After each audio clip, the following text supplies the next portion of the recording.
Si vous ne connaissez pas encore Strapi, le headless CMS, voilà une raison supplémentaire d'utiliser Strapi, c'est que vous pouvez maintenant utiliser l'internationalisation, c'est-à-dire avoir un site multilingue. Juste en une phrase pour ceux qui ne connaissent pas Strapi et les headless CMS, un headless CMS, c'est un CMS qui vous permet de choisir ce que vous voulez en front. Donc vous pouvez utiliser du vanilla JavaScript, Vue, un client Vue, React, Angular et Web Components, ce que vous voulez. Et derrière, ça vous facilite énormément le fait de pouvoir faire des requêtes pour pouvoir sauvegarder des données en base. Là aussi, vous êtes assez libre dans le monde de Strapi. Vous pouvez utiliser une base de données SQLite, MySQL, enfin énormément de bases de données. Là aussi, vous êtes assez libre. Et ce qui est très bien, c'est que ça vous permet de créer très facilement un système de création de compte utilisateur basé sur JWT, JOT. Sur des tokens JOT, de pouvoir vous loguer facilement. Ça vous facilite énormément le développement, ça raccourcit le temps de développement pour toute la partie back-end, et c'est une très bonne alternative à Firebase. Et dernier point non négligeable, c'est que c'est un produit français, donc c'est très bien de mettre aussi en avant de temps en temps des produits qui ne sont pas US. Bon, même si là c'est un peu US aussi, parce qu'ils ont ouvert une agence à San Francisco, si j'ai bien suivi, l'année passée ou il y a 2 ans. Donc pour en revenir à la news du moment, c'est que Strapi vous permet désormais d'avoir un site multilingue.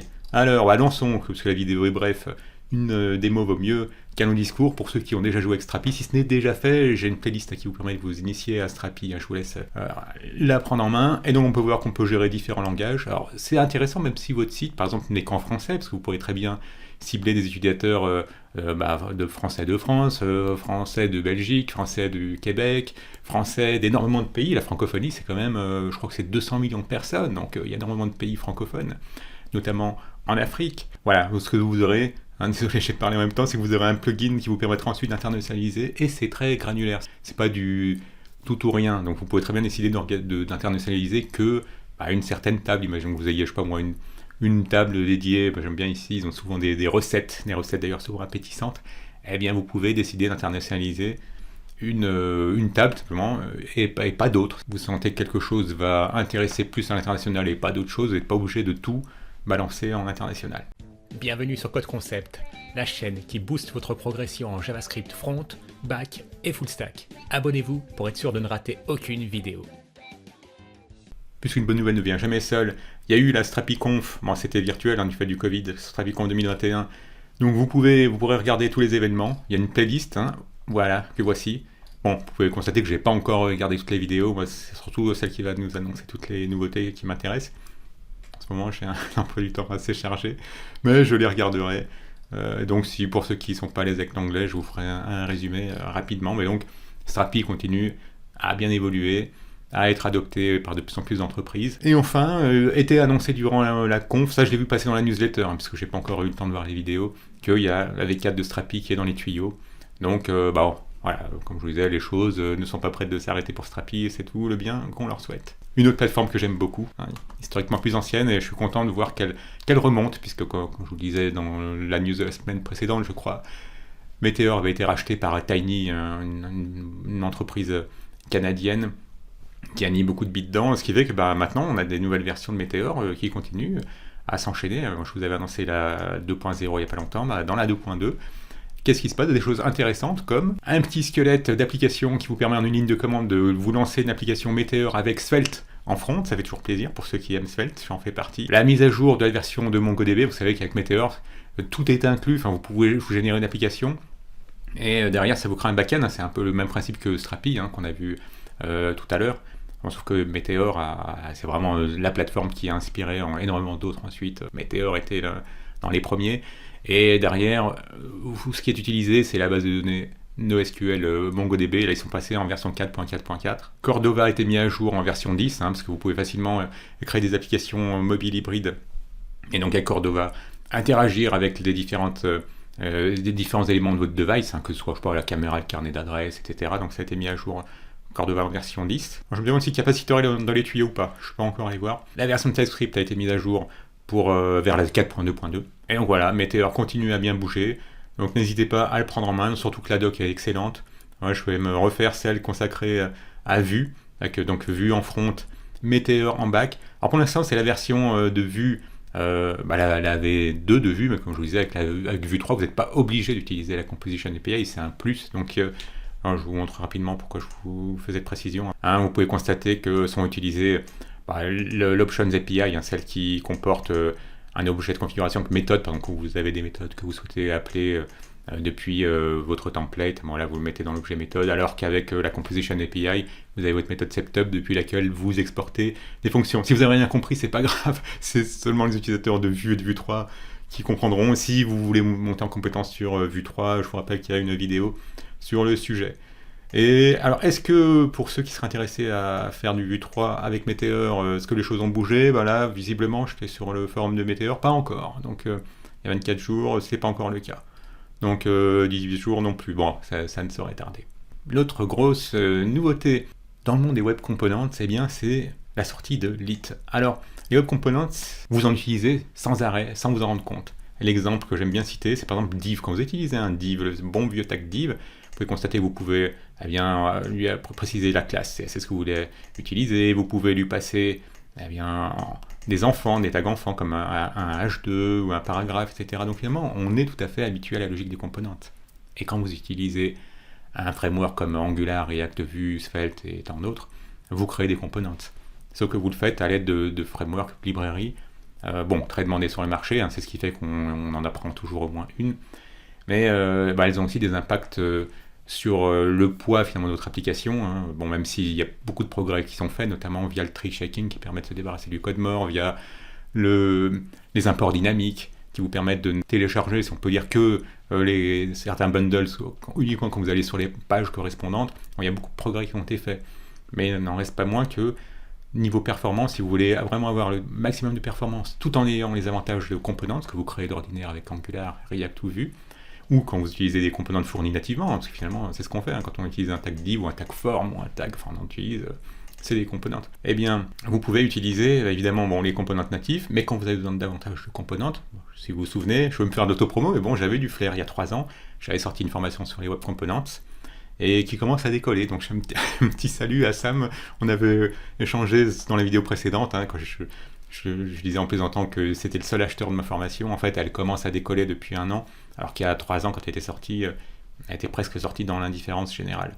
Or, l'intérêt des components, vous voyez tout de suite la chose, c'est très descriptif. Vous voyez, ici, j'ai créé un component, je le préfixe de CC comme concept, mon entreprise, tout simplement pour éviter les collisions.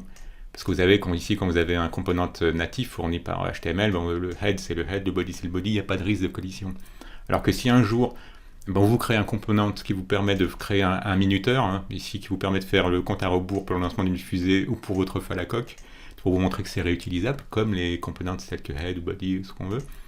Donc la bonne pratique, c'est de le préfixer avec un nom unique, comme ça, si un jour en HTML on sort un component countdown, il n'y aura pas de conflit avec le vôtre.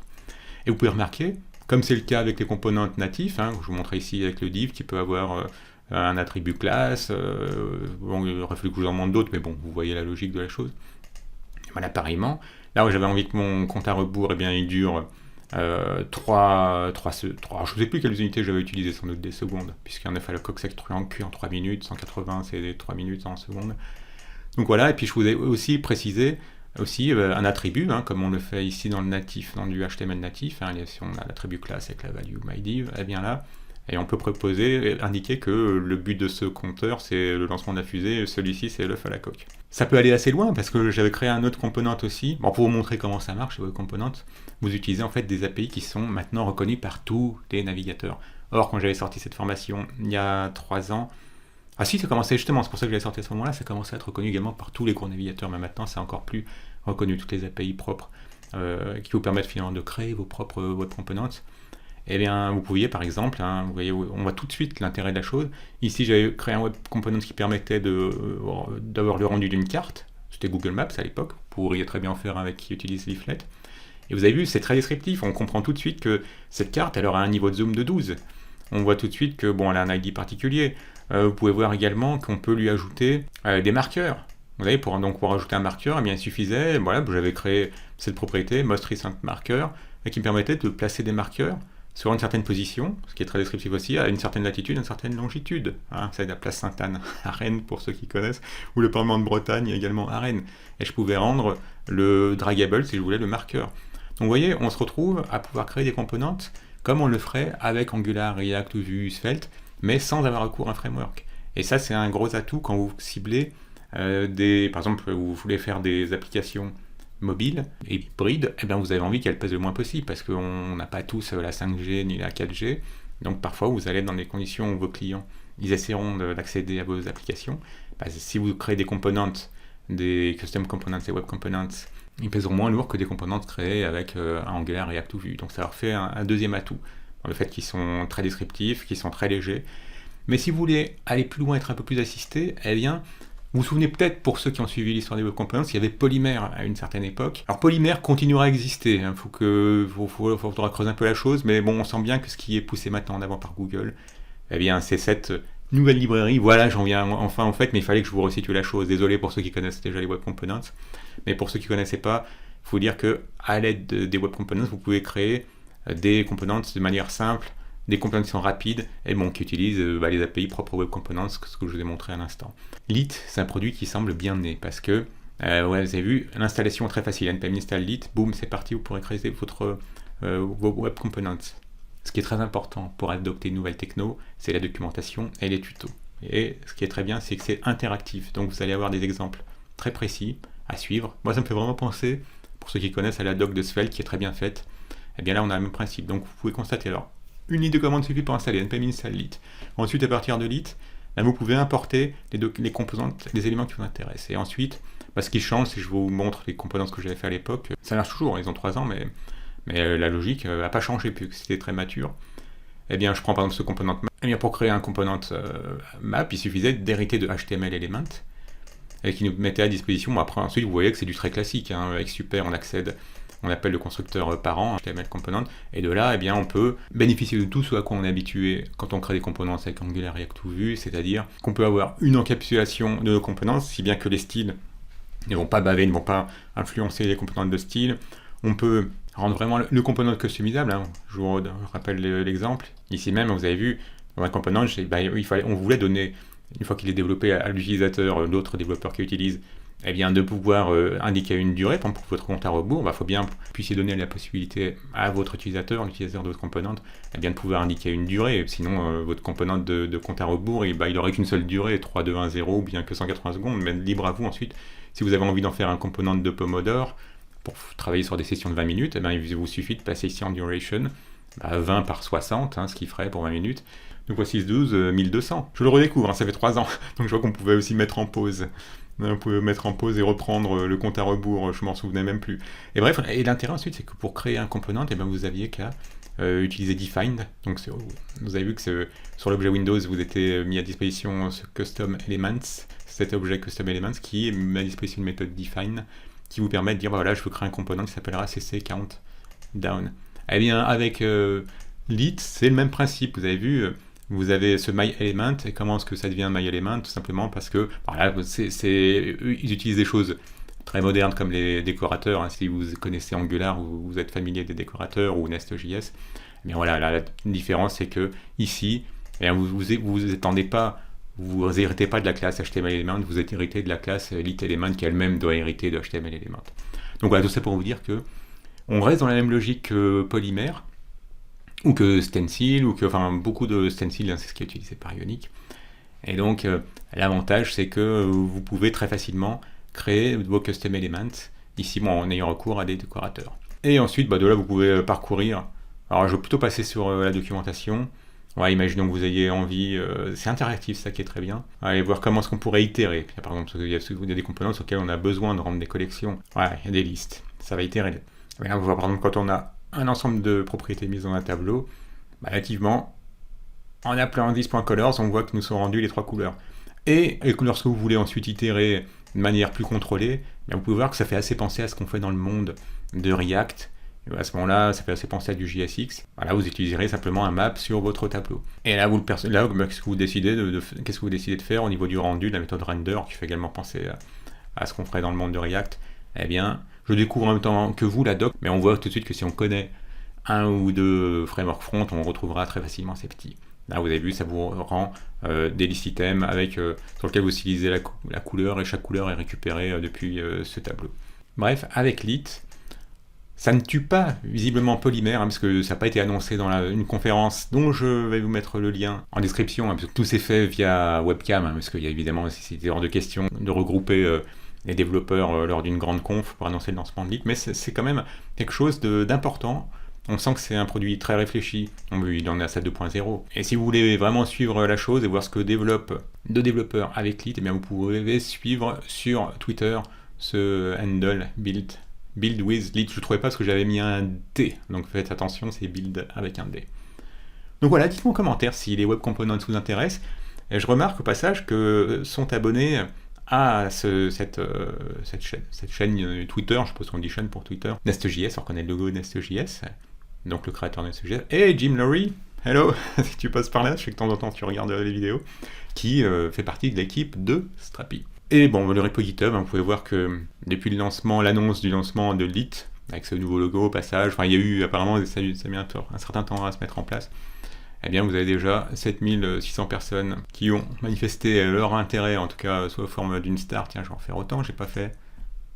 Voilà, pour Lit. Si les web components vous intéressent, et particulièrement si vous êtes à la recherche de réutilisabilité optimale, parce que vous pouvez créer des web components et ensuite les utiliser avec différents frameworks, que vous avez envie de faire des choses très légères pour bien avoir des applications mobiles hybrides plus rapides, et notamment dans le contexte de PWA, c'est quelque chose d'important. Ça ira très bien avec les PWA.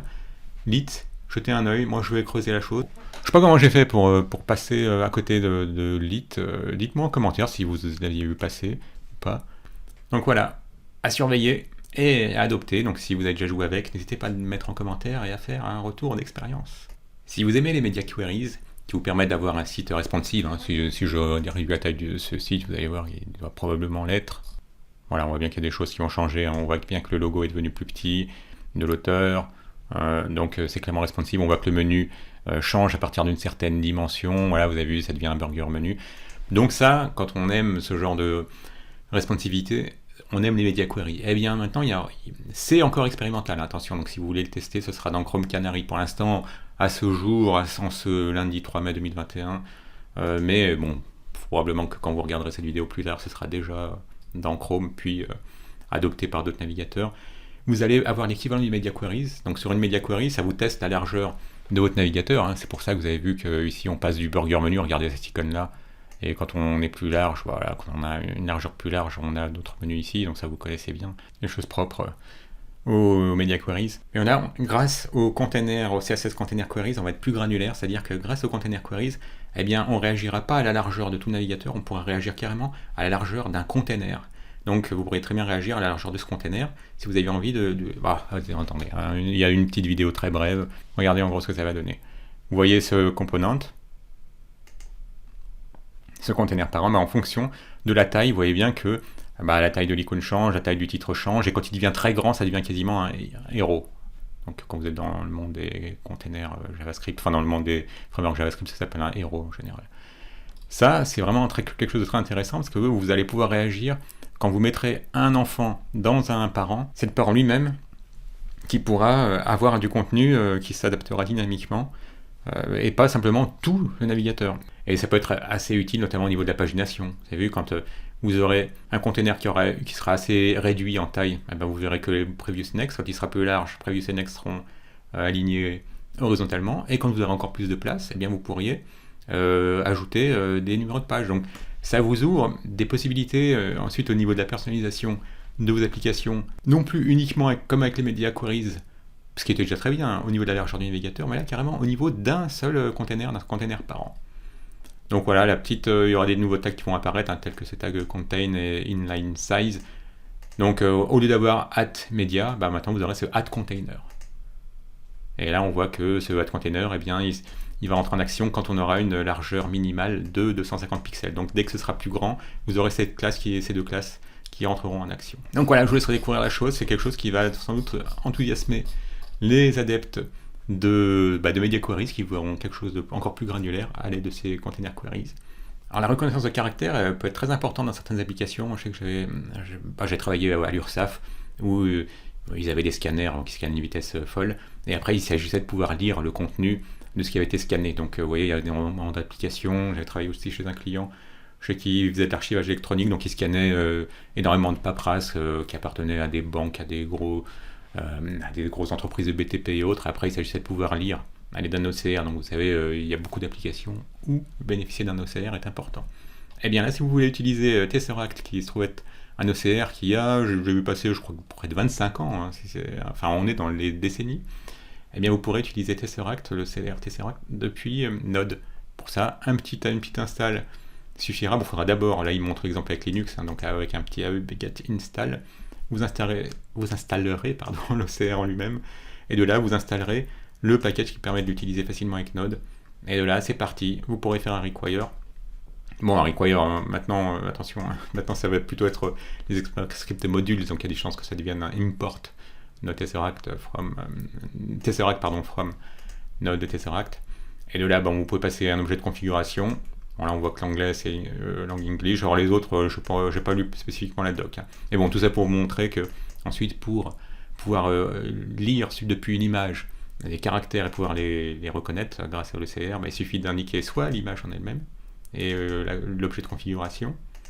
Et de là, il y a une promesse qui vous permet, une fois que la chose s'est faite de manière asynchrone pour ne pas être bloquante, une fois que vous avez le texte, vous avez récupéré le texte qui se trouve dans l'image, vous pouvez vous en servir dans le corps de cette fonction de callback. Bon, vous pouvez chaîner un catch.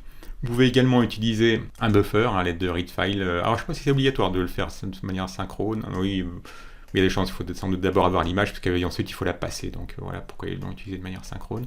Et vous pouvez également pointer vers une URL. Donc beaucoup de choses que vous pouvez faire depuis vos applications Node maintenant. Et si vous avez envie de lire plusieurs images à la suite, il suffit d'utiliser un ERE à ce moment-là. Et bien, il sera capable de comprendre qu'il faudra qu'il lise plusieurs images, qui vous retourne le résultat lu dans plusieurs images. Donc, si vous utilisez fréquemment les OCR ou avez des cas d'utilisation pour les OCR, je pense que ce package vous intéressera. Alors, pourquoi est-ce que je vous ai ouvert ça? Tout simplement pour vous dire que les versions de Node inférieures à 10 commencent à être ne plus être supportées. Donc, si vous avez la possibilité de passer sur des versions supérieures à la version 10 de Node, même vous avez chez Amazon Web Services, c'est le cas aussi, ça ne va plus, les versions aussi anciennes ne vont plus être supportées. L'idée est excellente. Vous savez, parfois vous vous retrouvez sur des projets Node sur lesquels vous vous retrouvez avec plusieurs packages qui font la même chose, mais vous ne réalisez pas, soit parce que vous êtes arrivé après coup et que c'était une grosse application complexe et vous n'avez pas réalisé que il y avait déjà une librairie qui était utilisée dans une partie d'application pour faire une chose. Je crois, admettons que vous ayez envie, ce que c'était l'auteur, de parser un fichier CSV. Il y avait une librairie qui était utilisée, puis par mégarde, quelqu'un d'autre a importé une autre librairie. Donc vous vous retrouvez avec un package qui a été installé, mais qui n'est plus utilisé, peut-être parce qu'un autre package préféré par l'équipe du moment est préféré. Et l'ennui, c'est que ça reste dans vos packages. Et si bien que le temps de build est plus long, le poids de l'application est plus important. Donc il y a un auteur qui, j'ai dû ouvrir son repo juste après, oui, DebCheck, qui a créé cette appli DebCheck, qui vous permet justement de vérifier si dans votre projet il n'y a pas des dépendances qui ne servent pas. Et de là, un simple npx DebCheck suffit. Vous pourriez faire aussi un npm install, je l'avais vu passer, ou sinon un npx, au choix. Soit vous l'installez globally, npm install-g DebCheck, soit vous utilisez npx qui vous l'installera en local. Alors de nouveau, vous avez vu, c'est pour ça que je vous dis, les versions vraiment anciennes de Node maintenant sont notamment inférieures à la 10, sont de moins en moins supportées. C'est pour ça que si vous avez des applis qui utilisent des vieilles versions de Node, pensez à ce que de bons web apparaît de partout en ce moment. Le fait que tel package, tel lib, si elle dépend de Node, vous exigera que vous ayez à minima une version 10 si c'est pas ultérieur. Et de là, si on en revient à un autre petit exemple, bien vous faites un npx DebCheck dans votre application, et là ça va vous passer en revue tout ce qui a été installé, soit en dependencies, soit en dependencies, et là ça vous listera ce qui n'est pas utilisé. Et ça va plus loin encore, c'est que si vous avez même des choses qui sont installées et qui ne figurent plus dans package.json, il vous l'indiquera sous la forme missing dependencies plutôt que unused dependencies.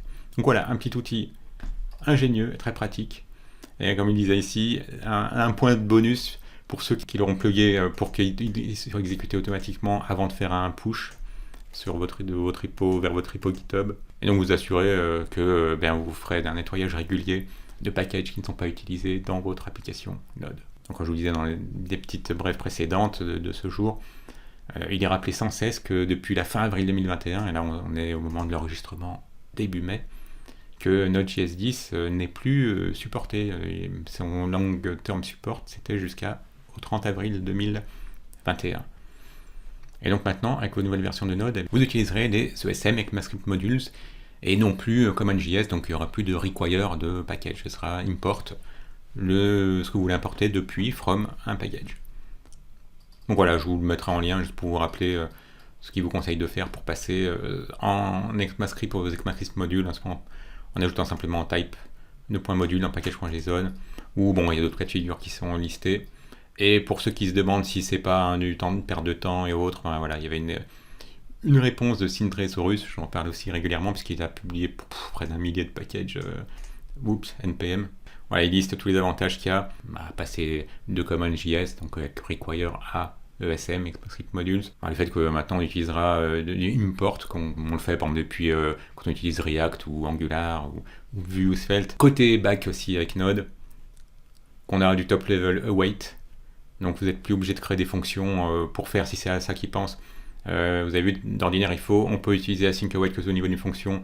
Maintenant, on peut utiliser await au niveau sans être dans une fonction, si c'est ce qui est évoqué. Voilà, avoir des default import et name import depuis le même endroit. Vous savez qu'on fait un import, par exemple, entre accolade, un name import, et puis suivi d'un default export sans accolade, voilà, sur la même ligne. Une syntaxe pour exporter, des imports potentiellement plus rapides. Alors là, ça je connais pas officiel loader hooks, apparemment c'est toujours en mode brouillon. Donc si quelqu'un en sait davantage, n'hésitez pas à le dire en commentaire sur ces official loader hooks. Une petite librairie qui veut faire concurrence à Express. Alors elle a des arguments quand même, puisque elle ne repose sur rien de legacy, très petite, rapide, et bon, qui vise à remplacer Express. Bonne chance quand même, parce qu'Express est bien implanté notamment dans le monde de l'entreprise. Bon, ça s'appelle TinyHTTP, je repasse en dark mode, désolé, petite habitude. Et voilà, bon, ils disent être 2 fois plus rapide qu'Express, bon, c'est toujours bien de voir, si, ils ont dû faire un benchmark. Ça supporte les middleware de la même façon qu'on le fait avec Express, ça c'est très bien, donc pas de nouvelle habitude à prendre. Voilà, async middleware support, donc vous pourrez avoir des middleware asynchrones. Ça supporte nativement les ECMAScript modules. Et CommonJS, pardon. Parce que maintenant je pense plus qu'aux ESM, ça supporte les deux. Pas de dépendance ancienne, et juste JavaScript en lui-même. Et en plus, il y a des types d'entrée de jeu. Alors, j'imagine qu'il faut installer TypeScript, on va voir l'exemple dessous. Ouais, npm install en tout cas, TinyHTTP app, ou un yarn add. Aide de l'outil en ligne de commande, donc vous l'installez globally, c'est pour ça. Donc vous avez une CLI mise à disposition. Dès que vous voyez -G, vous savez que vous avez un outil en ligne de commande. Donc c'est ce TinyHTTP, ce qui vous permet de créer, avec ce TinyHTTP, de pouvoir faire un new basic pour créer une application, visiblement en utilisant le template basique, votre application, ici qui a été appelée MyApp. Ensuite, on est en terrain connu quand on connaît Express, c'est que vous importez app, là vous avez, c'est un name import, tous les accolades depuis tinyhttp/app. Vous importez un middleware depuis @tinyhttp/logger, et ensuite, comme dans le monde d'Express, on utilise use pour utiliser un middleware. Ou si vous voulez créer votre propre middleware, vous passez un callback qui reçoit 3 paramètres, comme dans le monde d'Express, request next, en pensant bien appeler next, vous n'allez pas rester bloqué dans votre chaîne du middleware. Et ensuite, vous pouvez écouter un get à la racine, et à ce moment-là, vous en renverriez hello world. Et si vous voulez répondre à une URL qui a un paramètre, c'est la même syntaxe que dans le monde d'Express, c'est utiliser 2 points, page, et donc ce page, ça pourrait être 1, ça pourrait être 2, ça pourrait être 3, ou ça pourrait être un nom. C'est pas précisé, vous faites un res avec le status 200, comme dans le monde de Express, et vous retournez votre réponse. Donc là, visiblement, on retourne juste le nom du paramètre, donc si ça avait été /page/toto, ça vous retournerait you just opened toto. Et vous écoutez sur un certain port, donc c'est vrai c'est très facile d'adopter TinyHTTP quand on connaît Express. À suivre, on va voir s'ils vont gagner leur pari de remplacer Express. Je vous rappelle, pour ceux qui veulent aussi utiliser le successeur d'Express officiel, qui a été Koa, développé par le même développeur que Express, TJ Wallowaycheck, j'avais fait une vidéo sur Koa, sur le côté. Pour récompenser ceux qui sont arrivés jusque-là, un peu de détente, et je vais vous rassurer sur le fait que même des gens comme Evan You, le créateur de Vue, le dit clairement, que quand vous créez un nouveau projet, vous allez passer par ces stades où vous allez être excité par le nouveau projet. Au moment où vous aurez une idée, ce sera quand vous aurez réalisé 0 à 1% du projet. Ça va être fun de 1 à 50% de réalisation du projet. Plus ou moins, vous serez toujours plus ou moins motivé entre 50 et 90%, et puis c'est les fameux derniers pourcents après, 10 à 99%, ça va commencer à être difficile, il va falloir vous motiver. Les derniers 1% ne sont jamais terminés, donc Voilà, vous n'êtes pas tout seul si vous luttez pour finir vos projets. Sachez que même les plus grands, ceux qui créent des frameworks qui sont adoptés mondialement, vivent la même chose que vous. Comme toujours, si vous voulez vous initier à d'autres librairies au framework, il y a une vidéo d'1h30, 90 minutes, donc dédiée à Angular. Si vous voulez vous initier, prendre en main même, la nouvelle Composition API de Vue 3, il y a une vidéo également sur le sujet. Un petit like si vous avez aimé, abonnez-vous si ce n'est déjà fait, et à bientôt.